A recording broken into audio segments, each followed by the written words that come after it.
First Kodali Nani దగ్గరికి వెళ్తాం sir. Kodali Nani గారు ఏమన్నారు? ఉపా చట్టము లేకుంటే ఉప్మా చట్టం అన్నారు. నిజంగా అలా అన్నందుకే కదా అదే సార్, అది ఉప్మా చట్టమే. నేను కూడా చెప్తున్నాను కదా, ఉప్మా చట్టమే. ఎందుకంటే ఆ చట్టం ఏ చట్టం అయినా సరే భారత రాజ్యాంగంలో సార్ నేను చెప్పాను సార్, మీ పేరు పడదు ఇక్కడ ఈ ప్లాట్ఫామ్ అని చెప్పకండి, మీరు నా పైన తెలియదు, ఇబ్బంది వద్దు అన్నప్పుడు ఇంకా దాన్ని ఒక్కటి సార్, మీరు కావాల్సింటే రాజ్యాంగ పరంగా వెళ్ళండి, మేము అన్ని విచారించే నేను ఈ మాట మాట్లాడుతున్నాను. ఏదైనా ఒక వ్యక్తి మీద ఒక చట్టాన్ని నిజంగా అతనికి పరిమితులకు లోబడి అతని పైన ఏ విధమైనటువంటి ఇంటెన్స్ లేకుండా ఇతను ఇందుకే అరెస్ట్ చేస్తున్నాం అనే ధోరణిలో అరెస్ట్ చేసి ఉంటే అప్పుడు అది ఉప్మా చట్టమే. కానీ అతన్ని అరెస్ట్ చేసినటువంటి విధానం ఏంటి? అసలుకి పవన్ కళ్యాణ్ అనేటువంటి ఒక వ్యక్తిని, అంటే డిప్యూటీ సీఎం గారిని ఏదో తిట్టాడు, దానికి బెయిల్స్ వచ్చేసినాయి కదా. అవును సార్, ఇప్పుడు 4కి బెయిల్స్ వచ్చాయి. ఫస్ట్ వచ్చింది, రెండోది వచ్చింది, మూడోది వచ్చింది, నాలుగో వచ్చింది, అని 4కి బెయిల్స్ వచ్చాయి. ఇంకా ఇదే విధంగా వదిలేస్తే ఇంక మనకు భయపడరు. రావణుడు భయపడ్డు, అదేవిధంగా ప్రజలు భయపడరు. ప్రభుత్వానికి మా మాట ప్రభుత్వం ఏం చేసినా సరే ఎదుర్కొంటారు. అదేవిధంగా వైఎస్ఆర్ కాంగ్రెస్ పార్టీ కార్యకర్తలు భయపడరు. ప్రజలు ఎందుకు వచ్చారు? అవును సార్, ఇప్పుడు ప్రజలు కూడా భయపడరు కదా. ఎందుకంటే ఇప్పుడు చేసేటువంటి అక్రమాలను ఎదుర్కోవడానికి ధైర్యంగా ముందుకు వస్తారు. అంటే ఎటువంటి చట్టం పెట్టినా సరే బయటకు వచ్చేస్తా ఉన్నారు. కాబట్టి ఈ చట్టాలు కోర్టులు సపోర్ట్ చేస్తున్నాయి. వీటికంతా కూడా ఏం చేసినా సరే కోర్టులు సపోర్ట్ చేస్తున్నాయి. అంటే ప్రభుత్వం చేసేటువంటి అరాచకాలను ఎదుర్కొంటే ప్రభుత్వాలు ఎంత చట్టాలు పెట్టినా కానీ మనకు న్యాయంలో దొరుకుతుంది అనేటువంటి ఒక ధైర్యం ప్రజల్లోకి వస్తుంది. కాబట్టి ప్రభుత్వం చేసేటువంటి అరాచకాల్ని మనం చాలా మంది ప్రజలు వచ్చి అడ్డగిస్తారు, వైఎస్ఆర్ కాంగ్రెస్ పార్టీ కార్యకర్తలు వచ్చి అడ్డగిస్తారు. కాబట్టి ఈ విధంగా రావణ్ వదిలేస్తామంటే మనం చాలా ఇరుకుని పడతాం. వెంటనే రావణ్ ఏదో ఒక విధంగా అరెస్ట్ చేయాలా, ఈ ప్రజల్ని కానీ వైఎస్ఆర్ కాంగ్రెస్ పార్టీ కార్యకర్తలు కానీ భయపెట్టాలా అనేటువంటి ఒక దురుద్దేశంతో పెట్టినటువంటి ఈ ఉపా చట్టం. ఇదంతా మీకైనా తెలుసు, నాకేంది సార్ తెలిసేది? ప్రజలంతా సార్ మన సమాజంలోకి వెళ్తే ఆంధ్ర రాష్ట్రంలో శ్రీకాకుళం నుంచి చిత్తూరు కుప్పం దాకా వెళ్తే రాష్ట్ర ప్రజల్లో జరిగేటువంటి యొక్క సందడి ఇదే.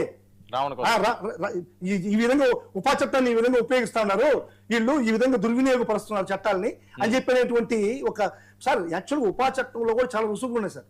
అసలు ఉపా చట్టం అనేది సంఘాలకు మాత్రమే వచ్చింది 1967లో.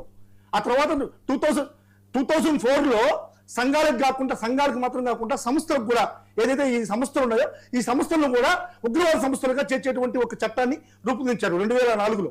అసలు 2008కు వచ్చేకాలికి ఏదైతే బాంబేలో అల్లర్లు జరిగాయో ఆ అల్లర్లలో 90 రోజుల నుంచి 108 రోజుల వరకు ఈ బెయిల్ ఇవ్వకూడదు, డిమాండ్ రిపోర్టు 108 రోజులు 6 నెలల వరకు పొడిగించవచ్చు అని చెప్పి అక్కడికి తీసుకొచ్చారు. ఆ తర్వాత 2012కు వచ్చేకాలికి ఉగ్రవాద సంస్థలకు సపోర్ట్ చేసేటువంటి ఈ యొక్క ఆర్థిక లావాదేవీలు ఉన్నటువంటి వ్యక్తులకు కూడా ఉగ్రవాద సంస్థలుగా చేసేటువంటి ఒక చట్టాన్ని తీసుకొచ్చారు. ఆ తర్వాత 2019 వచ్చేకాలికి ఒక వ్యక్తిని కూడా ఉగ్రవాదిగా డిక్లేర్ చేయొచ్చినటువంటి ఒక చట్టాన్ని సవరణ తీసుకొచ్చారు. ఈ సవరణలో నేషనల్ ఇన్వెస్టిగేషన్ ఏజెన్సీస్ ఏదైనా కానీ రాష్ట్రంలో ఉండేటువంటి డీజీపీకి సంబంధం లేకుండా ఈ ఆస్తులు జప్తు చేసేటువంటి అధికారాన్ని కూడా ఒక అధికారాన్ని పెట్టారు. ఇప్పుడు ఒక పరిపూర్ణత వచ్చింది. ఇంత పగడ్బందీ చట్టాన్ని ఒక యూట్యూబ్ మీద పెట్టడం అనేటువంటిది ప్రజలందరూ కూడా ఒక వేదికలో మాట్లాడుకునేటువంటి పరిస్థితి ఉంది. ఎందుకంటే దీన్ని ఈ విధంగా అపహాస్యం చేయడం, ఇంత మంచి పగడ్బందీ చట్టాలని ఎవరికి ఉపయోగించాలా, ఎవరికి ఉపయోగించకూడదు, ప్రభుత్వం ఇంత పగడ్బందీ చట్టాలని తన చేతుల్లోకి తీసుకుని ఒక బలవంతంగా తను ఎదిరించిన వాళ్ళని, తన తప్పుడు మాటలు మాట్లాడిన వాళ్ళని, తను మాట్లాడిన మాటలు తిరిగి చెప్పిన వాళ్ళని మీద పెట్టడం అనేటువంటిది అపహాస్యంగా అనిపిస్తోంది. కాబట్టి చెప్తున్నాను. సో ఇప్పుడు కొడాల నాని గారు చెప్పిన విషయానికి చట్టపరంగా ఏదైనా చట్టాన్ని, ఏదైనటువంటి దీన్ని విమర్శించేటువంటి హక్కు భారత పౌరుడిగా అందరికీ ఉంది సార్. ఇప్పుడు యాక్చువల్గా సెక్షన్ 14 ఆర్టికల్ 1424ని ఇదే ఈ ఉపా చట్టం దుర్వినియోగపరుస్తుంది. ఆర్టికల్ 1424 ఆర్టికల్ 14 దుర్వినియోగపరిచేటప్పుడు ఈ ఉపా చట్టాన్ని కూడా మనం సవరణ చేయాలా అనేటువంటి పద్ధతిలో ఉపా చట్టాన్ని విమర్శించేటువంటి హక్కు భారత పౌరుడికి ఉంది. అంత మాత్రాన ఉపా చట్టాన్ని మీరు ఇచ్చేస్తున్నారని చెప్పని నేను కేసులు పెడేస్తాం అనుకుంటే అది అవివేకం. మళ్ళా ఏదైనా వైఎస్ఆర్ కాంగ్రెస్ పార్టీ వాళ్ళు ఎవరు మాట్లాడకూడదు, నేను కొడాల నాని పైన కేసు పెట్టాను, రేపు నేను మాట్లాడకూడదు, రేపు ఇంకోటి మాట్లాడకూడదు అంటే చట్టాలు ఒప్పుకోరు సార్. ఖచ్చితంగా పర్యవసానం ప్రభుత్వం తీసుకోవాల్సి వస్తుంది.